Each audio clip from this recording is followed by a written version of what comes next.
चेहरे पे जो चीज दिखा रहे हैं वो चीज बोलने में भी आनी चाहिए। ये ज्यादातर लोगों को ध्यान में रखने की चीज थी।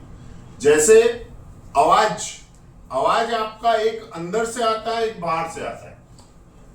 अब जैसे मैं ये बोलूं कि भाई पापा मैं आपके बिना कैसे जीऊंगा, तो ये बहुत ऊपर से पापा में आप ग्लिसरीन तो ले लोगे, आंसू तो दिखा दोगे, चेहरे पे आएगा और आप बोलोगे पापा मैं कैसे जीऊंगा, पापा उठ जाओ पापा। ये मैं क्या कर रहा हूं, ऊपर से बोल रहा हूं, नाटक के उसमें बोल रहा हूं। ऐसा नहीं करना है, समझ गए?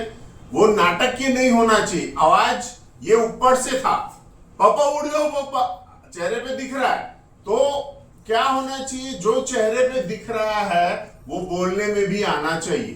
तो अगर चेहरे पे करुणता दिख रही है तो बोलने में भी करुणता होनी चाहिए। तो इसी चीज पापा भी जो दो पा है उनमें भी आप कैसे वेरिएशन दोगे, पापा आपके बगैर कैसे जीऊंगा, कैसे जीऊंगा, कैसे जीऊंगा, कैसे जीऊंगा, कैसे जीऊंगा। उसमें कंपन आपकी आवाज में भी होना चाहिए, आपके हाथों में होना चाहिए। आंखों में तो आंसू आ जाएंगे, ग्लिसरीन है, ग्लिसरीन नहीं भी हो तो भी फील अच्छा से करोगे तो आंसू लाना बड़ी बात नहीं है। लेकिन सबसे इंपॉर्टेंट चीज ये मॉड्यूलेशन के साथ अंदर की आवाज में बोलना, ये सबसे ज्यादा इंपॉर्टेंट चीज है जो ज्यादातर लोगों को ध्यान में रखने की जरूरत है। बहुत सारे लोग वो ऊपर से ही आवाज आ रहे थे, तो बहुत सारे लोगों को बीच में से भी मैंने एक्ट को बंद किया, क्योंकि कुछ वेरिएशन होना चाहिए। फिर दूसरा क्या चीज ध्यान रखना है, मदर फादर सिस्टर ब्रदर जो भी हैं उनके साथ का हमारा अटैचमेंट अलग है, तो वो सबका अटैचमेंट डिफरेंस दिखना चाहिए था, वो नहीं दिख रहा था। बहुत सारे लोगों का एक जैसा ही आ रहा था सबके साथ, तो लगता क्या था कि आपको बोला गया है एक्ट करने के लिए और आप कर रहे हो।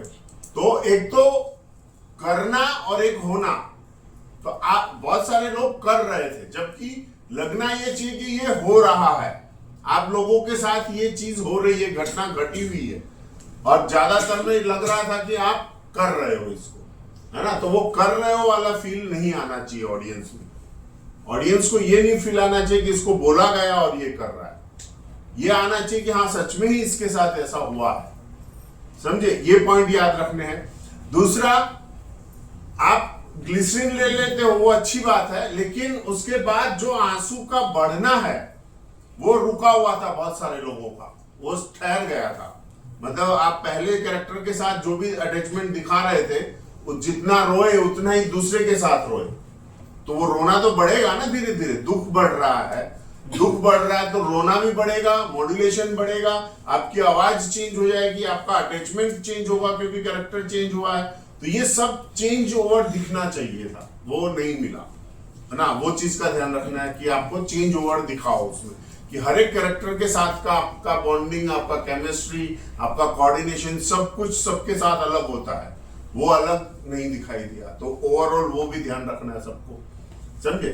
फिर टेक्निकल पॉइंट्स कुछ और ध्यान रखने होते हैं, जैसे जहां मैं बैठा हूं वो कैमरा है, तो आपको ज्यादातर फेसिंग उस तरफ होना चाहिए, तो आपकी बैठने की जो पोजीशन है वो पोजीशन आप उस तरफ बैठो वैसी होनी चाहिए, साइडवेज में नहीं होनी चाहिए। ये एक पॉइंट याद रखना है सबको, समझ रहे हो। फिर आपका एंड वाइंड अप, वो वाइंड अप में भी सबको ध्यान रखना था, उसमें भी बहुत सारे लोगों ने नहीं रखा।